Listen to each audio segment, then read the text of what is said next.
Gracias por estar con nosotros en su programa Tal y Como Es. Como todas las semanas, les traemos todo lo que está ocurriendo en la República Dominicana, la ciudad de Nueva York específicamente y los Estados Unidos. Y como siempre me acompaña Miguel Estrella. Miguel, ¿cómo te sientes? Arelis, sumamente honrado y agradecido de Dios por estar aquí con todos nuestros amables televidentes e internautas. Y hoy tenemos una figura muy especial con nosotros. Así es, Miguel. Tenemos a don Emilio Moronta con Que es nosotros. parte de este programa. No, claro que sí, así es. Don Emilio, ¿cómo se siente?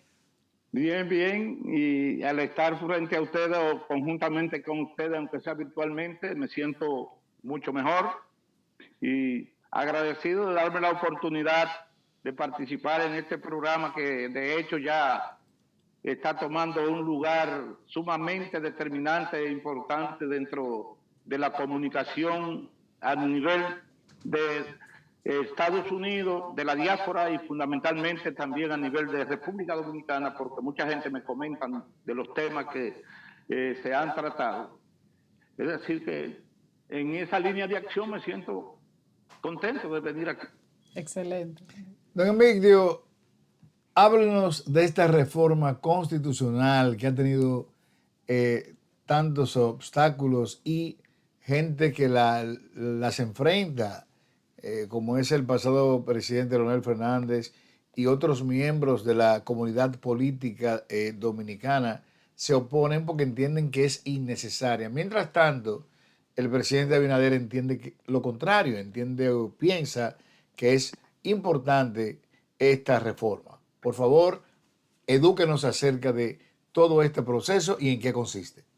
Sí. En primer lugar, reitero la gracia de darme la oportunidad para dirigirme a su selecta y amplia audiencia. En segundo lugar, quiero expresar que la reforma, antes de hacerse la propuesta en esta coyuntura, tanto Leonel Fernández como Danilo Medina, muchos sectores de la sociedad, postulaban que era una necesidad hacer una reforma fiscal, una reforma tributaria, porque de lo contrario nosotros estábamos abocados al colapso en el orden sociopolítico y económico, porque el colapso económico implica los otros factores en lo que respecta al deterioro del desarrollo progresivo de lo que se llaman los componentes básicos de la nación, como es lo educativo, como es lo económico en sí, también lo cultural, lo deportivo, es decir, en todos los órdenes. Y hablaban de la necesidad al extremo que Danilo Medina, antes de salir, expresó que el próximo gobierno iba a tener problemas porque no tenía de dónde recaudar los fondos. Y Leonel Fernández no es que tiene mala memoria, sino que es un político que actúa en función de sus intereses. Entonces, ¿qué quiero yo decir para contestar la pregunta de una forma lacónica? Porque el tema es demasiado largo y tiene diferentes enfoques, como por ejemplo económico, político, laboral, legal, porque no es una reforma únicamente constitucional.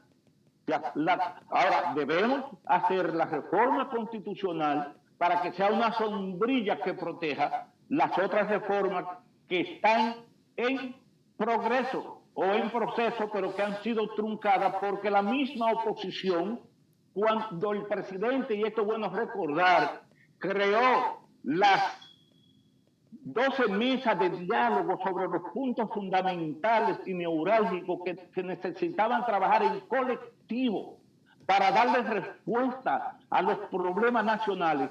Muchos de ellos se salieron y hoy están opinando de que la reforma debe ser de esta manera, de aquella o de la otra. Es decir, en resumen para mí, y después podemos entrar en detalle en otras preguntas porque tenemos una condicionante según el productor de que no podemos ampliar mucho para que se toquen diferentes temas.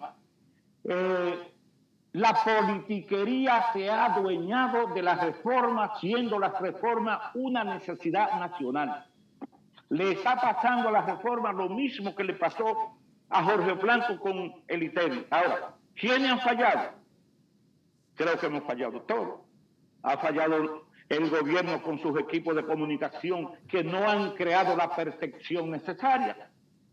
Ha fallado el partido en el poder, que es el PRM. ¿Por qué? Porque se han enfocado en medio de una reforma constitucional en campaña prematura a destiempo para las próximas elecciones y no se han enfocado en educar a la ciudadanía y en educar a los cuadros del partido para que a su vez haya conectividad con la sociedad sobre la importancia de la reforma. Entonces, en este momento la reforma va por un recodo de politiquería que a conciencia de que es una necesidad, los líderes de la nación, incluso líderes dentro del PRM, están para capturar voluntad popular vendiendo que es innecesaria. Pero no se van al meollo del asunto. Entendiendo cada uno de esos puntos, don Emilio, porque sé, por ejemplo, acabamos de hablar de los diferentes puntos que toca esta reforma y cómo básicamente no se han aclarado y por ende la comunidad, el pueblo, no entiende y piensa que hay otra cosa detrás de esa reforma. Yo me quiero enfocar tal vez en este punto que creo que es uno de los que más se habla y tiene que ver con que supuestamente el PRM lo que busca con esta reforma, que en este caso toca el punto de la política, es tratar o asegurarse de que Leonel Fernández ni Danilo puedan intentar una reelección en ese caso. Y queremos saber exactamente qué es lo que está ocurriendo, por qué hay tanta confusión alrededor de esa parte específica de la reforma constitucional. La pregunta es muy compleja, pero vamos a tratar de contestarla, porque a grosso modo creo que no hay nadie incapaz de decir qué es lo que está pasando, debido a que hay un margen amplio de especulación, se está especulando y hablando por suposición. Entonces, decir que lo que se busca es que Danilo ni Leonel queden invalidados, eso hasta cierto punto creo que no tiene un peso contundente y no resiste el análisis. ¿Por qué? Porque Danilo se descalificó él. No es una constitución que se vaya a remodelar, que lo va a impedir de que una constitución que se vaya a modificar, se va a impedir que él se elija, porque ya la actual se lo impide. Si se deja como está, se lo impide.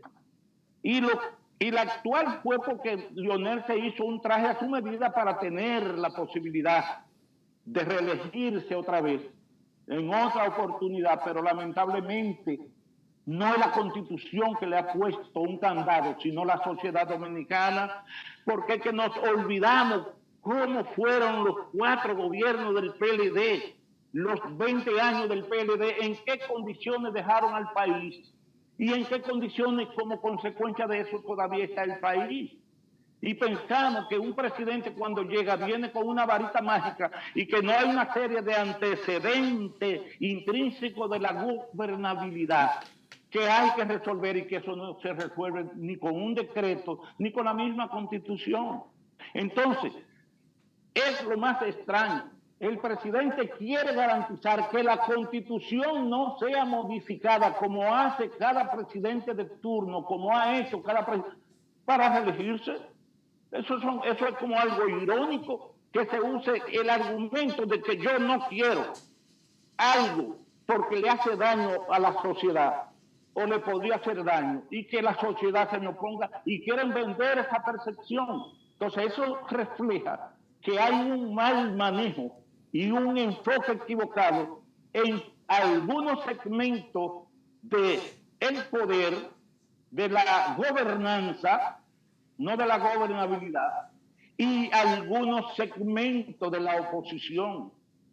Porque también en el partido mismo, en vez de haber desarrollado un plan estratégico de concientización, porque señores, a nivel de cómo están las redes virtuales, la percepción pesa más que la realidad, y más con el agravante de los likes o la facturación. Entonces, hay gente que personalmente me han dicho a mí, comunicador de peso, que ellos están de acuerdo con las reformas. Porque si Salvador no hubiese introducido el ITEVIS, Santo Domingo hoy no fuera lo que es. Una tablita de salvación en un país donde no se pagan impuestos, o no se pagaban, y ahora no se pagan impuestos. Ahora, yo entiendo la preocupación de muchos segmentos de la sociedad cuando dicen, pero reforma ¿para qué? Recaudar dinero para que cuando hay otros problemas fundamentales, como el problema haitiano, podrán hacerse todas las reformas. Y ojalá yo esté equivocado. Pero la prioridad es resolver transitoriamente el problema con Haití.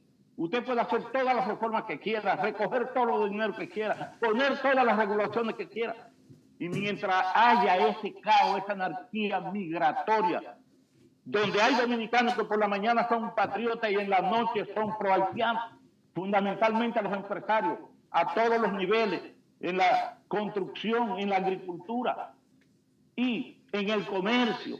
Entonces, nosotros con esa dualidad de comportamiento y pensamiento, estamos abocados a que la reforma se haga, pero que se den prioridades a otras cosas que son elementales. Yo digo que el problema dominico-haitiano últimamente en función de la migración desaforada y sin control, eso no hay que resolverlo con reforma constitucional. Eso hay que resolverlo aplicando la ley. Y a mí no hay quien me diga que está pasando lo mismo que pasaba cuando el gobierno de Balaguer, que usted salía de Santo Domingo para Santiago y tenía que tener 4 bollitos, como se dice en el Cibao, 4 rolitos de papeleta para dar uno en el 9, otro en la Cumbre, otro después de Bonao y otro llegando o saliendo de La Vega. Y eso se corrigió sin decreto, y eso se corrigió sin modificaciones, aplicando la ley. Y lo hizo Juan Legerman, un hombre responsable, porque le dolía, el pueblo era su costado y le dolía. Igual que los aeropuertos. Hubo alguna vez que yo postergué un viaje para no pasar por la pesadilla del aeropuerto, cuando se decía, cuando usted llegaba y cogía pasaporte, ¿qué tú me trajiste? Y yo la respuesta que daba, ¿y tú qué me guardaste? Empezaba ahí la corrupción en migración y de ahí al maletero. Y ese maletero te decía, dame tanto para pasarte donde no te chequeen. De ahí adelante había otro maletero y a la salida de la puerta había otro, y eso se corrigió. Entonces el problema de esta desfachatez que hay con los haitianos se resuelve poniendo un hombre responsable. A mí me parece que en ese sentido al presidente no le han dicho la verdad y le rinden informes que él compra porque tiene que creer en sus funcionarios, pero el presidente tiene que buscar un canal de comunicación con el corazón del pueblo, con la mente del pueblo, que dice la gente y que está pensando, y eso no está ocurriendo. Porque yo le aseguro que usted hace una revista histórica o una revisión, para decirlo con un término más apropiado, de los presidentes que ha tenido el país últimamente, en las últimas, vamos a suponer, en el último siglo. Sí. Y no ha aparecido, quizá don Antonio Guzmán, un presidente que tenga la voluntad de resolver los problemas nacionales. Ahora, un presidente solo no puede resolver todo. Sí. Yo recuerdo cuando Antonio Guzmán, yo hice la función de lo que fue viceministro. Y cuando vinieron las elecciones, el ministro vigente fue cambiado porque aspiró a senador en una provincia. No voy a citar nombre por razones de delicadeza. Y cuando se nombró a Julito Ibarra Ríos como ministro, el presidente, después que pasan las elecciones, manda a buscar a Julito, y Julito me dice, yo tengo que ir contigo, porque cuando el presidente me entregó el cargo, yo le dije que yo no sabía de educación, y me dijo, no te preocupes, que Moronda está ahí y ustedes se van a entender. Yo no voy solo. Cada vez que el presidente llama un ministro, cree que lo van a cancelar. Y para reducir, porque el tiempo estamos en contra, el presidente dijo, qué barbaridad, 2 o 3 semanas antes de matar, mi gobierno no fue lo que yo quería. Y dijo, de ahí pónganle el completivo de hombre, me tenía engañado porque me decía que la educación era una tacita de cristal. Y miren ustedes lo que me dicen. Entonces, así mismo le pasa a todos los presidentes. Por eso Antonio Guzmán tenía comunicación directa con gente del pueblo, no con los burócratas, porque los burócratas tratan de defender su cargo. Pero, Se lo dejo ahí, no sé si es satisfecho su respuesta, pero yo sé que en parte se lo dije, pero tenía que aprovechar para hacerlo de esa manera. Don Emigdio, muchísimas gracias por su participación aquí en Tal y Como Es. Esperamos tenerlo muy pronto para continuar con este diálogo que apenas inicia. Gracias por estar con nosotros. Gracias. Esperamos en la próxima oportunidad ser un poquito más concreto, porque yo lo que quería decir es que el problema es de percepción falsa que se ha vendido y la ha comprado la comunidad, y de la falta de dinámica de comunicación que hay tanto a nivel del gobierno y a nivel del partido, porque mientras estamos en reforma constitucional, ustedes están en Nueva York, yo estoy en Florida, vivieron la experiencia que a la salida de un cónsul hubo un boom mediático y no se habló nnada de reforma constitucional. Muchísimas o de reforma gracias. integral. Muchísimas gracias. Gracias a Muchísimas usted. gracias, don Emilio. Y gracias.